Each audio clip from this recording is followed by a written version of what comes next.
Kembali di Sindo Sore pemirsa, informasi menghebohkan muncul perihal penyelidikan dugaan korupsi oleh Perintah Investigasi Eropa tentang pembelian 12 jet tempur Mirage dari Qatar. Informasi ini sempat dihembuskan oleh media Metanex. Masyarakat Indonesia dihebohkan dengan pemberitaan yang dimunculkan berita Metanex yang tersebar melalui MSN yang menuliskan perihal penyelidikan dugaan korupsi oleh European Investigative Org atau EIO. Berita ini mengungkapkan adanya dugaan kesepakatan RI dan Qatar untuk pembelian 12 jet tempur Mirage bekas senilai 792 juta US dollar atau sekitar 12,4 triliun rupiah. Disebut The Group of States Against Corruption atau GRICO mengungkapkan bahwa EIO telah membuka penyelidikan terhadap perusahaan Ceko yang dimuat dalam surat kawat atau telegram yang ditujukan pada Kedubes Amerika Serikat. Pemberitaan ini belum bisa dipastikan kebenarannya, namun membuat publik menyoroti Kementerian Pertahanan yang sempat menyatakan menunda pembelian 12 pesawat Mirage 2005 bekas dari Qatar.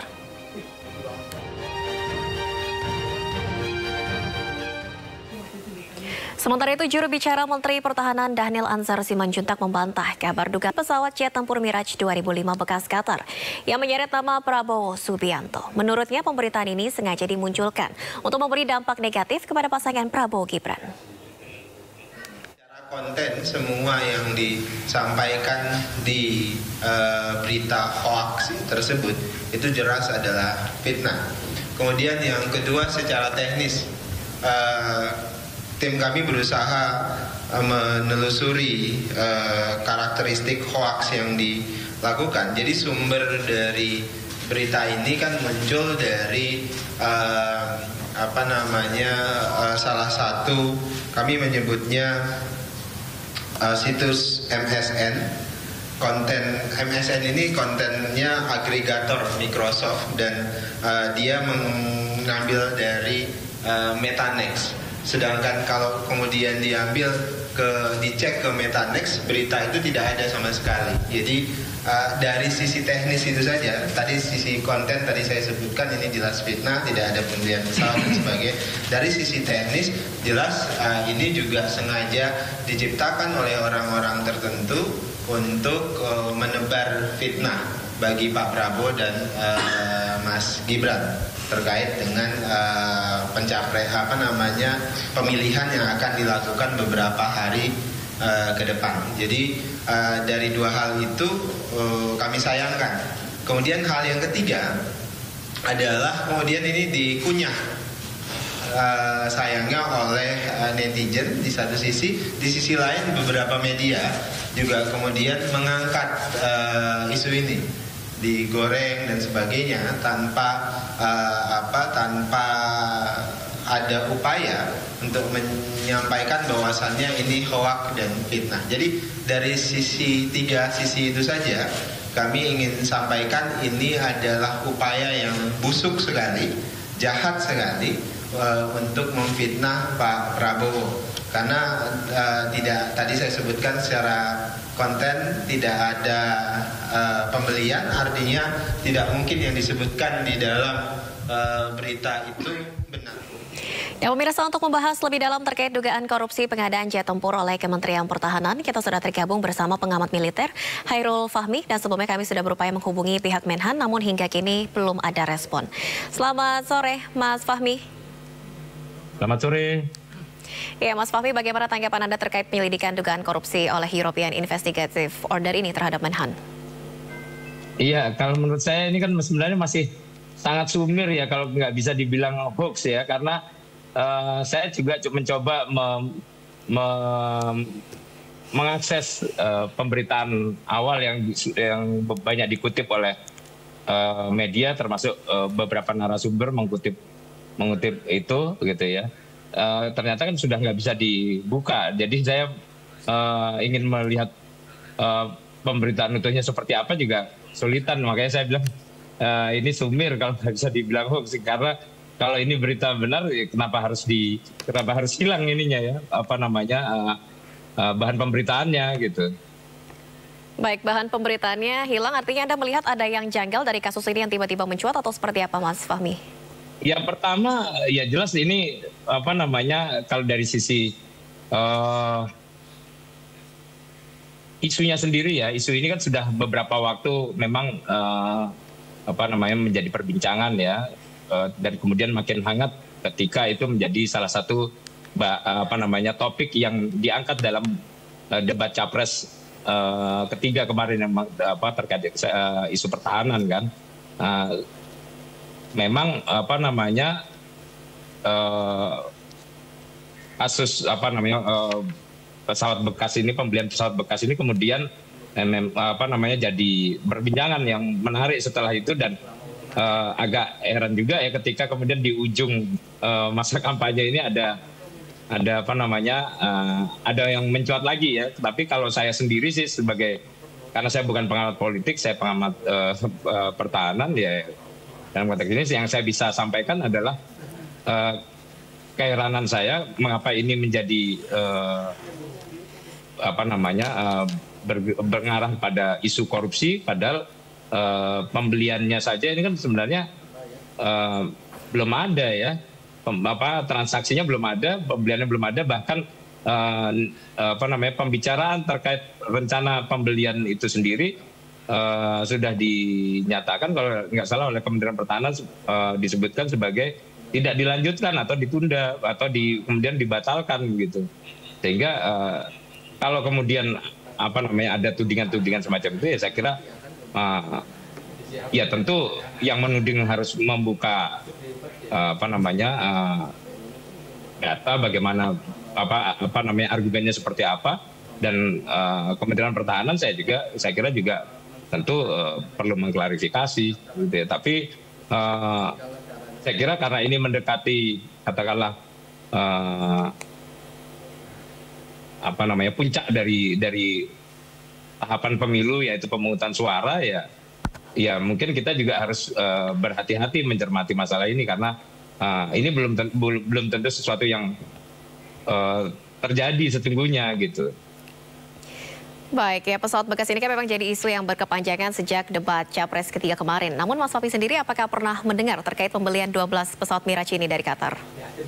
Iya, yang saya tahu kan memang rencana belanja pesawat ini diawali dengan adanya gap ya antara kebutuhan kita dalam angka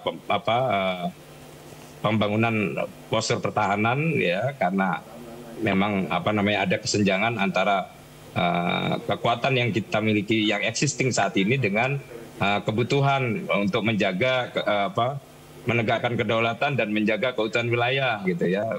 Aktivitas-aktivitas seperti patroli udara segala macam itu kan membutuhkan bukan sekedar kekuatan tapi juga jumlah alutsista yang memadai untuk mengcover wilayah udara kita yang sangat luas ini gitu ya. Sehingga dihadirkanlah opsi ya untuk mengejar kesenjangan itu, menutup kesenjangan itu dengan menghadirkan pesawat dari Qatar ini sebagai opsi transisi gitu ya, sebelum rencana belanja Rafale itu terrealisasi dan pesawatnya bisa hadir di melengkapi kekuatan udara kita. Nah ini kan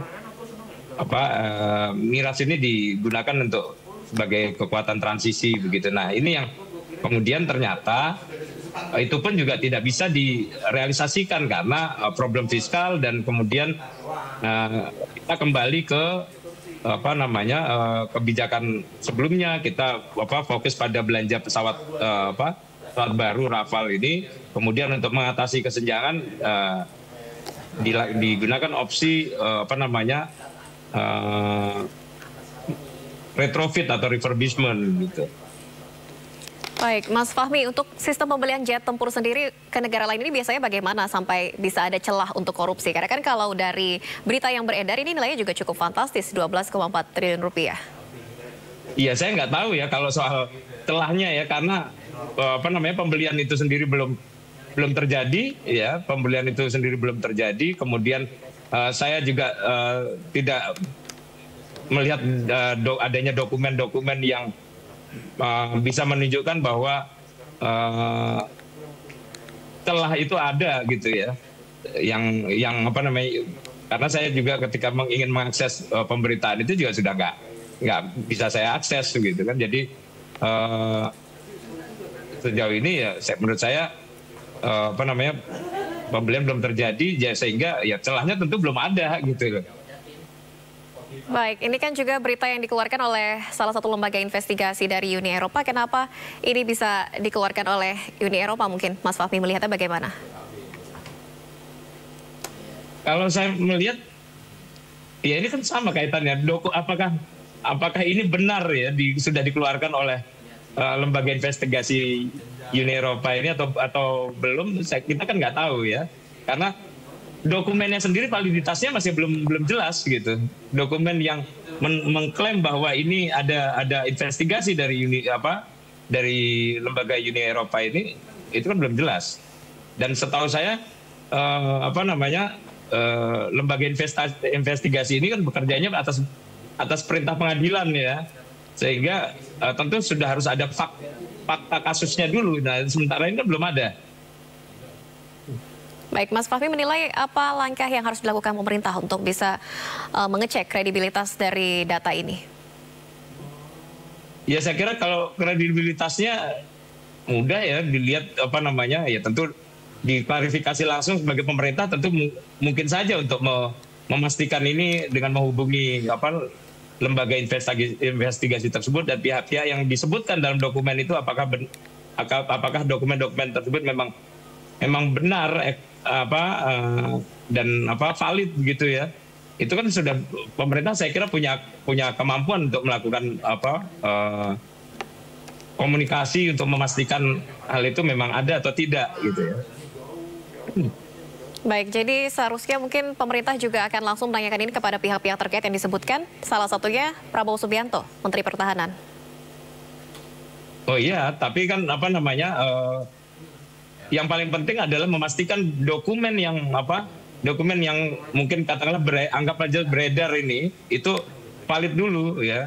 Dan itu kalau tidak valid tentu saja pemberitaan yang menyangkut kasus dugaan korupsi atau yang mengindikasikan adanya celah dalam transaksi pembelian alutsista ini, yaitu bisa dianggap sebagai hoax kan begitu, atau sebagai berita yang menyesatkan karena sumber beritanya tidak valid kan begitu. Sehingga saya kira itu prioritas pertamanya adalah memastikan dokumen ini valid dan benar gitu.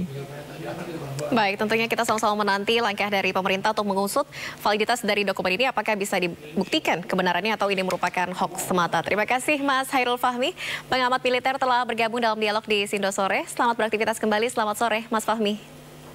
Selamat sore.